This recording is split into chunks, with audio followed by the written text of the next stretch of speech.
Hello and welcome दोस्तों। AIOThub YouTube channel की online classes में आप सभी का बहुत बहुत स्वागत है। तो दोस्तों, ट्रेनिंग एडेप्टिव स्किल्स की ये एक और महत्वपूर्ण वीडियो है और इस वीडियो में अपन बात करेंगे प्रोत्साहन तथा विवरणता क्या है। दोस्तों, ये मोस्ट इम्पोर्टेंट वीडियोज हैं जो आप देख रहे हैं, और आप अगर ये वीडियोज हमारी कंटिन्यूसली देख लेते हैं तो परीक्षा में आपको पूरा विश्वास दिलाते हैं कि आपके बैक नहीं लगेगी, क्योंकि इन्हीं में से ज़्यादातर प्रश्न पूछे जाते हैं और इन्हीं के आधार पर आप उत्तर भी लिख सकते हैं।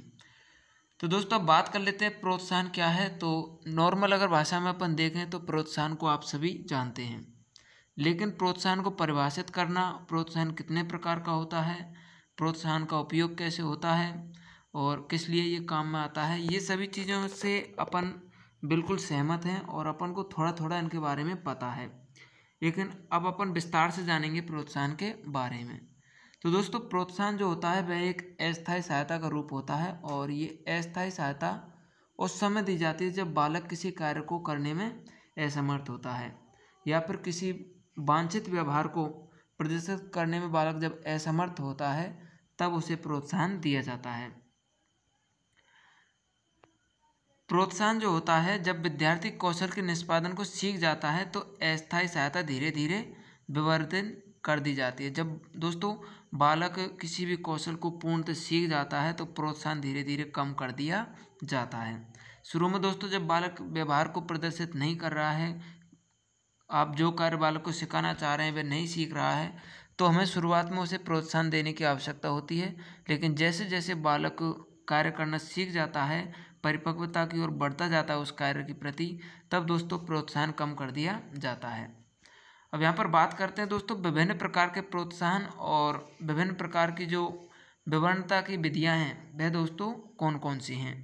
तो दोस्तों, प्रोत्साहन तथा विवरणता का जो उपयोग है वह आपने लेसन प्लान बनाते समय भी किया होगा, जिसमें दोस्तों लेसन प्लान में जब आप शिक्षार्थी की जो अनुक्रियाएं हैं उनको लिखते हैं तथा जो टीचर की क्रिया होती हैं टीटी की, उनको आप लिखते हैं। तो जैसे दोस्तों आपने टीटी की क्रिया लिखी, और टीटी की क्रिया में आप कई बार ऐसे लिखते हैं कि शिक्षक जो टीचर होता है, जो उस समय ट्रेनर होता है, जो ट्रेनिंग कर रहा होता है कॉलेज में, वह जो होता है दोस्तों उसे मौखिक प्रोत्साहन प्रदान करेगा बालक को, या फिर टीटी बालक को इस कार्य को करवाने के लिए बीपी और जीपी की सहायता लेगा। तो अपन इनको जानेंगे कि बीपी, बीआर, जीपी ये क्या होता है। जैसे यहाँ पर दोस्तों जब अपन बालक से कोई कार्य करवा रहे हैं और उसे प्रोत्साहन के तौर पर अपन मौखिक अनुरोध कर रहे हैं, तो उसे दोस्तों अपन कहते हैं वर्बल रिक्वेस्ट, BR। मौखिक अनुरोध, वर्बल रिक्वेस्ट, BR। आप इस तरह से इनको याद करना है। BR जो होता है ये मौखिक अनुरोध होता है। उसके बाद में दोस्तों ये पहले स्तर पर होता है। सबसे पहले अपन बालक को जो है मौखिक अनुरोध करते हैं जब वे कोई भी क्रिया उससे अपन करवाते हैं। दूसरे स्तर पर होता है दोस्तों BR, अर्थात दोस्तों मौखिक अनुरोध भी करते हैं, साथ साथ में उसे दोस्तों मौखिक प्रोत्साहन भी देते हैं, जिसे दोस्तों वर्बल प्रॉम्प्ट कहते हैं। शॉर्ट फॉर्म में अपन देखें तो इसे BR प्लस BP कहा जाता है। उसके बाद दोस्तों वर्बल रिक्वेस्ट भी करते हैं, मौखिक अनुरोध भी करते हैं, और उसके साथ में BP भी अपन जो सांकेतिक प्रोत्साहन है वह भी देते हैं, जिसे दोस्तों GP कहा जाता है। ठीक है दोस्तों, BR, BP और सांकेतिक प्रोत्साहन जिसे दोस्तों GP कहा जाता है, इन तीनों को देते हैं। उसके बाद में है दोस्तों BR, BP और MP, जिसे दोस्तों मॉडलिंग प्रॉम्प्ट, फिजिकल प्रॉम्प्ट, इनको आदि नामों से जाना जाता है। आपको दोस्तों ज़्यादा याद नहीं रहता है तो आपको जो पीछे इंग्लिश वर्ड में जो मीनिंग दी हुई है इनको ही आप याद कर लें। यही दोस्तों प्रोत्साहन के प्रमुख प्रकार होते हैं, जैसे दोस्तों BR है, BP है, GP है, MP है और PP है, जो कि दोस्तों फिजिकल प्रॉम्प्ट।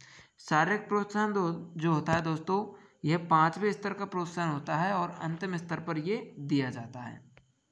ठीक है दोस्तों, उसके बाद में यहाँ पर दोस्तों अब ये जितने भी आपको प्रोत्साहन बताए हैं, मौखिक है, सांकेतिक है, प्रतिरूपण है, शारीरिक है, इन सभी को अपन एक उदाहरण के तौर पर समझ सकते हैं। जैसे दोस्तों एक बच्चे को अपन दांतों पर ब्रश करने के लिए अनुरोध करते हैं, तो सबसे पहले हो गया दोस्तों अनुरोध करना।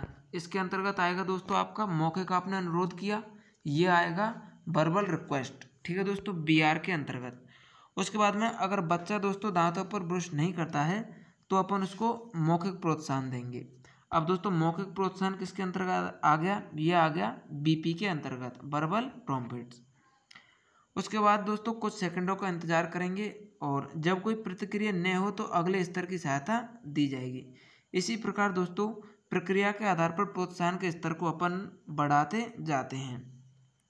प्रोत्साहन का जो परिचय है वह दोस्तों क्रम से सबसे अधिक प्रोत्साहन क्रम में जैसा कि ऊपर दर्शाया गया है। जैसे दोस्तों सबसे पहले अपन को बालक को सबसे अधिक प्रोत्साहन देना है।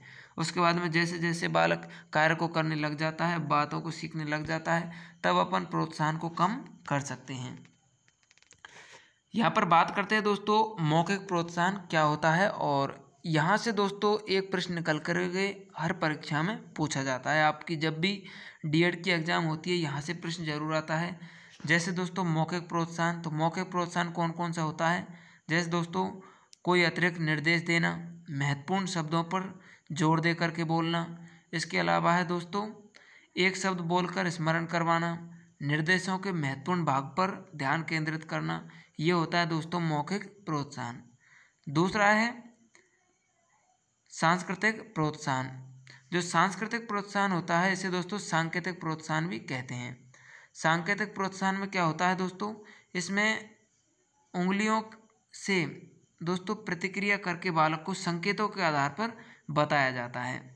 जैसे सांकेतिक प्रोग्राम या सांकेतिक जो प्रोग्राम है और सांस्कृतिक प्रोग्राम है, इसमें दोस्तों जैसे अपन को किसी बालक को चुप कराना है तो अपन सीधा मुंह पर उंगली करके उसे संकेत के आधार पर प्रोत्साहन दे सकते हैं कि वह भी चुप रहे। ठीक है दोस्तों, ये भी एक तरह का प्रोत्साहन होता है। इसके बाद में दोस्तों प्रतिरूपण। प्रतिरूपण कौशलों को सिखाने की एक विधि होती है और इसमें शिक्षक कौशलों को सिखाने के लिए उसी के अनुरूप प्रतिक्रिया करता है। जैसे दोस्तों प्रतिरूपण को अपन मॉडल कहते हैं। जैसे आपने जब लेसन प्लान बनाए तो उसमें कई बार अपन मॉडलों का उपयोग करते हैं, क्योंकि दोस्तों विशेष बालक जो होते हैं ये दोस्तों ज़्यादातर जो है प्रतिरूपण जो मॉडलिंग होती है इसी को देख करके सीखते हैं। उसके बाद दोस्तों शारीरिक प्रोत्साहन। यह दोस्तों अंतिम स्तर का प्रोत्साहन होता है और इसमें शिक्षक अपने हाथों का प्रयोग करता है। इसके बाद दोस्तों प्रतिरूपण या मॉडलिंग के बारे में मैंने आपको बता ही दिया है। इसमें दोस्तों अधिकतर व्यक्ति व्यवहारों का अर्जन प्रतिरूपण जिसे दोस्तों अनुकरण के द्वारा करता है। बच्चे जाने अनजाने में दोस्तों व्यवहारों को दूसरों से सीखते हैं। जब दोस्तों दूसरों का अवलोकन करते हैं तभी बच्चे उस व्यवहार को सीखना प्रारंभ कर देते हैं। यहाँ पर बात करते हैं दोस्तों पुनर्बलन। दोस्तों पुनर्बलन व्यवहार को बढ़ाने का एक ऐसा प्रतिरूप है जो वांछित व्यवहार को बढ़ाता है और अवांछित व्यवहार को कम करता है तथा इसे दोस्तों शिक्षक के द्वारा योजनात्मक रूप में शिक्षार्थी को प्रदान किया जाता है। पुनर्बलन भी दो प्रकार का होता है दोस्तों, सकारात्मक पुनर्बलन और नकारात्मक पुनर्बलन। सकारात्मक पुनर्बलन जो होता है वह दोस्तों इसमें दोस्तों सकारात्मक पुनर्बलन में जो है उस परिणाम की व्यवहार की संभवता इसमें बढ़ जाती है जो दोस्तों भविष्य में अपेक्षित है। अर्थात दोस्तों जो व्यवहार हो रहा है उसकी दोस्तों परिणाम की संभवता जब हम सकारात्मक पुनर्बलन देंगे तो बढ़ने की उम्मीद ज़्यादा रहती है, क्योंकि सकारात्मक जब हम पुनर्बलन देते हैं तो जो भी हमें परिणाम प्राप्त होता है वह सकारात्मक ही प्राप्त होता है। उसके बाद है दोस्तों ऋणात्मक पुनर्बलन। ऋणात्मक पुनर्बलन जो होता है इसमें दोस्तों ये जो है प्रतिकूल उद्दीपक हटाने की उस प्रक्रिया से है जो दोस्तों विशेष प्रक्रिया के भविष्य में मिलने की संभावना को बढ़ाता है और उसके परिणाम स्वरूप प्रतिकूल उद्दीपक हटाया जाता है। इसे दोस्तों अपन इस तरह से समझ सकते हैं कि यदि प्रतिक्रिया न की जाए या उद्दीपक पास लिया जाए तो ये प्रतिक्रिया के होने की संभावना बढ़ जाती है। इसे दोस्तों ऋणात्मक पुनर्बलन कहते हैं, जो कि दोस्तों नेगेटिव रेनफोर्समेंट होता है। यहाँ पर दोस्तों पुनर्बलन के प्रमुख प्रकार हैं, तो पुनर्बलन के प्रकार भी आपको पता रहने चाहिए। जैसे खाद्य पुनर्बलन में क्या होता है, किसी भी कार्य को करने के लिए अपन बालक को कोई भी खाने की चीज़ें दे देते हैं। ये दोस्तों खाद्य पुनर्बलन जो होता है ये बालकों में बहुत ही शक्तिशाली पुनर्बलक होता है। वास्तविक पुनर्बलन या वास्तविक पुनर्बलक, ये पुनर्बलन में दोस्तों क्या होता है, जैसे जो व्यक्ति के लिए तत्काल में उपयोगी हो, जैसे पेन हो सकता है, खिलौने हो सकते हैं, कोई भी खेल की वस्तुएं हो सकती हैं आदि दोस्तों वास्तविक पुनर्बलन के अंतर्गत आती हैं। इसके बाद है दोस्तों विनिमय पुनर्बलन। विनिमय योग्य पुनर्बलन वे कहलाते हैं जो दोस्तों ज़्यादा उपयोग या कीमत वाले पुनर्बलन को बदलने में और उसको पाने में सहायक होते हैं। इस तरह के जो पुनर्बलन जो होते हैं दोस्तों, ये टोकन हो सकते हैं दोस्तों, पैसे हो सकते हैं, पोकर चिप्स हो सकती है आदि दोस्तों विनिमय योग्य पुनर्बलन होते हैं। इसके बाद है दोस्तों क्रिया पुनर्बलन। अब यहाँ पर दोस्तों सबसे ज़्यादा जो प्रश्न अब तक पूछा गया है डीएड में, वह दोस्तों सामाजिक पुनर्बलन से पूछा गया है। सामाजिक पुनर्बलन में सबसे जो बात आपको अच्छी ध्यान रखनी है वो ये है दोस्तों, पीठ को थपथपाना, ये सामाजिक पुनर्बलन है। जब भी कोई विद्यार्थी अच्छा काम कर रहा है, जब भी व्यक्ति सफलता की ओर बढ़ रहा है, तो कई बार अपन उसकी पीठ थपथपाते हैं, तो वह दोस्तों सामाजिक पुनर्बलन के अंतर्गत आता है। जब भी कोई व्यक्ति आपकी ओर मुस्कुराता है और या फिर जब भी कोई व्यक्ति कार्य कर रहा है और उस कार्य को करते समय उसे दोस्तों उत्तेजना हो रही है, या फिर दोस्तों वह कार्य करने में थोड़ी असमर्थता दिखा रहा है, अगर वह आपकी तरफ थोड़ा सा भी देखे तो आप थोड़ा सा भी अगर मुस्कुराएं तो वह भी दोस्तों सामाजिक पुनर्बलन के अंतर्गत आता है। पीठ थपथपाना, मुस्कुराना और किसी विशेष बात पर ध्यान देना आदि जो है दोस्तों ये सामाजिक पुनर्बलन के अंतर्गत आता है। सामाजिक पुनर्बलन जो होता है ये दोस्तों कक्षा स्तर जो होता है उसमें बहुत ही अधिक प्रयुक्त होता है। इसके बाद दोस्तों संवेदन पुनर्बलन। संवेदन पुनर्बलन से आशय ज्ञानेंद्रियों की उन दशाहीन विशेषताओं की क्रियाओं से है जो उस व्यवहार को बढ़ाने की संभावना को बढ़ाती हैं, जो दोस्तों श्रवण, भय या स्पर्श पुनर्बलन के द्वारा पुनर्बलन प्राप्त करती हैं। इसके बाद है दोस्तों पुनर्बलन के प्रमुख सिद्धांत हैं, ये भी आपको ध्यान रखने चाहिए। पुनर्बलन जो है वह दोस्तों स्पष्टता जो है लक्ष्य व्यवहार के ऊपर निर्भर करना चाहिए।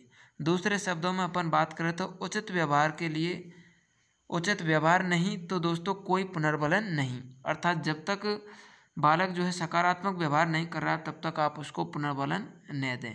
अगर वह नकारात्मक व्यवहार कर रहा है और तब आप पुनर्बलन दे रहे हैं तो दोस्तों उसकी संभावना जो है नकारात्मक क्षेत्र में बढ़ने की बहुत ज़्यादा हो जाती है।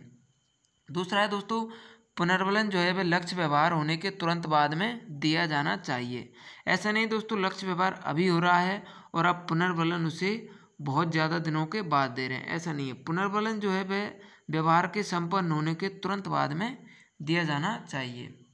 व्यवहार सुधार कार्यक्रम के प्रारंभिक चरणों में लक्ष्य व्यवहार को जब भी हो पुनर्बलन न दिया जाता है। अर्थात दोस्तों लक्ष्य व्यवहार जब तक दोस्तों पूर्ण नहीं होता है तब तक दोस्तों पुनर्बलन नहीं दिया जाता है।